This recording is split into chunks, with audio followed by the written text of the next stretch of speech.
A Ukrainian fighter who was surrounded in the Kursk region of Russia has surrendered to the Russian military. The relevant images were spread on Russian Telegram channels.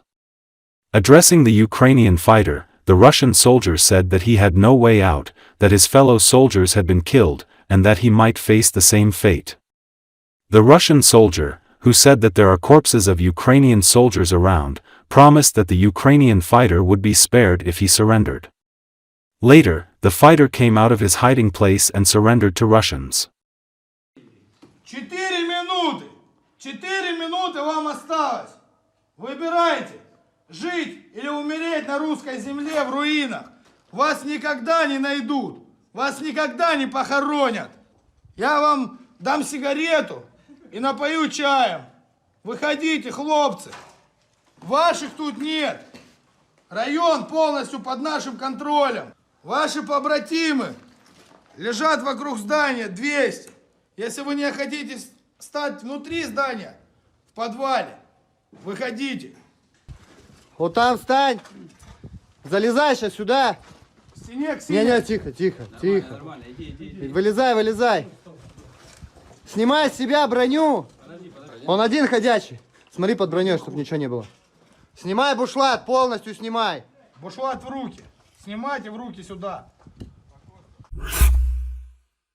The 14th Regiment of Unmanned Systems of the Ukrainian Armed Forces, known as Tahi Madya, has begun using fiber optic FPV drones on the battlefield. The unit commander Robert Brovdi, under the call sign Madya, published footage of the UAV's combat work on his Telegram channel. The fiber optic drone was developed by the engineering service Tahi Madya. It has already been tested on the battlefield. It was successfully able to destroy an enemy tank that was firing at the Ukrainian Armed Forces position. There is a lot of talk about plans to use fiber optics on FPV drones. Like the occupiers are increasing their use and the Ukrainian Armed Forces are only testing them. Not all. We are using them, said Madya. He named two main advantages of drones of this type. The first is the transmission of video without loss of quality. The second is invulnerability to enemy electronic warfare systems. A regular drone doesn't have a chance. The electronic warfare is working, the commander noted. He specified that the development was transferred to the highest military leadership,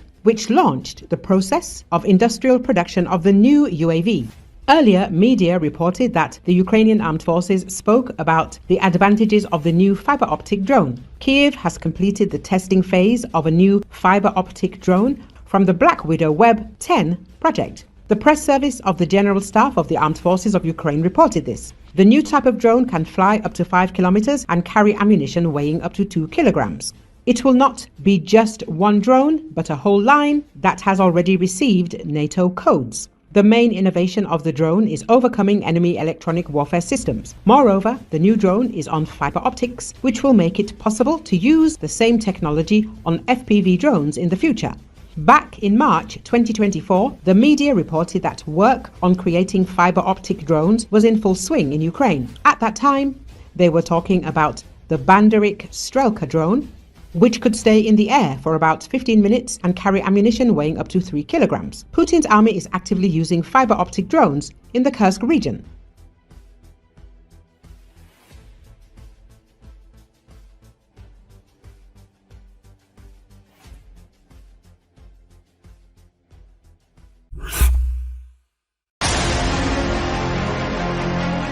Details have emerged of how on the morning of December the 15th, Russia sent hundreds of North Korean soldiers to storm the left flank of the Ukrainian Armed Forces defense in the Kursk region. The North Koreans were dropped into no man's land on a clear December morning, with neither the cover of darkness nor, apparently, the concern of their generals. Dressed in green uniforms of the Russian army, the Koreans made no attempt to seek cover and were quickly spotted crossing a snowy field by a Ukrainian drone.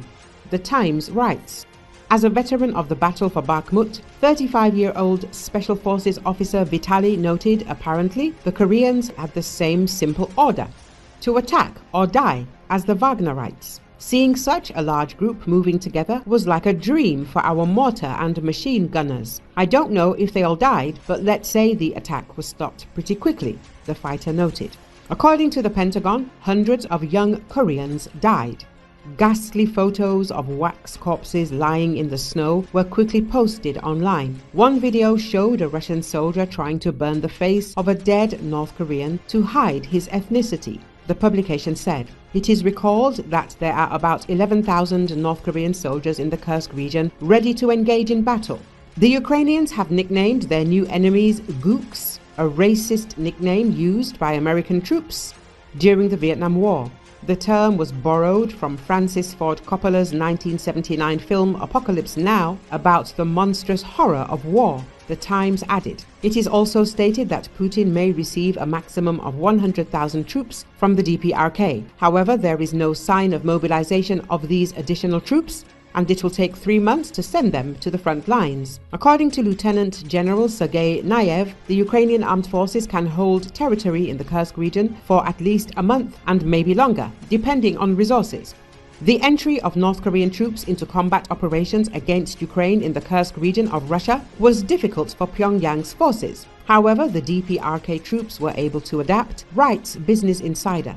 Ukrainian forces have dealt devastating blows to North Korean units, according to intelligence and footage obtained by Radio Free Europe / Radio Liberty.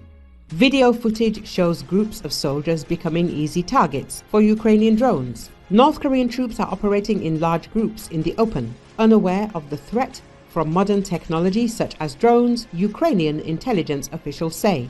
This is causing significant casualties. Senior US officials have said the North Korean death toll is in the hundreds. The North Koreans are clearly suffering unnecessary casualties because they were rushed into battle without adequate preparation for the unique threats, said Wallace Gregson, a former Assistant Secretary of Defense for Asia-Pacific Security Affairs.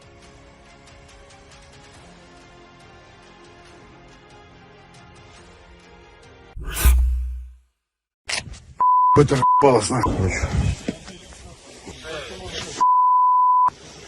Два выкинул вместе с башней. Подорвали.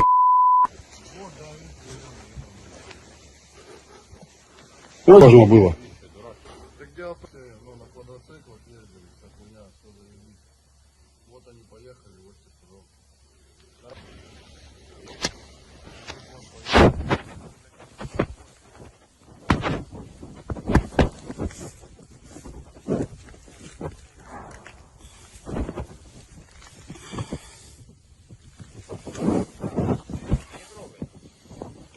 Я смотрю, это ебалось нахуй. Два выкинул вместе с башней. Подорвали.